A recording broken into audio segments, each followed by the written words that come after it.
Hello guys, welcome to my channel. Today we are going to see how to fix the default gateway is not available error in Windows 11, 10, 8 and 7. Let's fix it guys.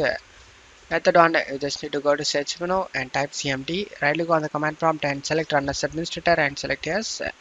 Now check my video description for these commands used in my video. Just copy and paste it one by one.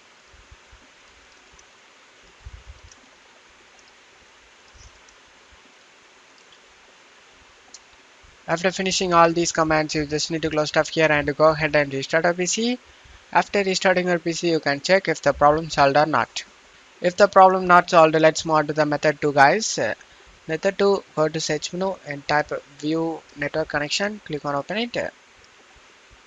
Right click on your network adapter and select properties. Select internet protocol version 4 and select properties. Select use the following DNS server addresses and type here 1111. In alternative DNS type 1001. Click on OK to save changes and just close stuff here and check if the problem solved or not. If the problem not solved, let's move on to the method 3 guys.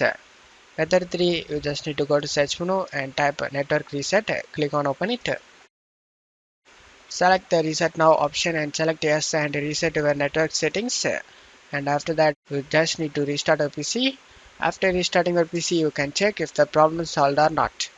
I hope one of these methods fixed your problem. If the video helped you, don't forget to leave a like guys. You can also subscribe me and support me guys. Thank you.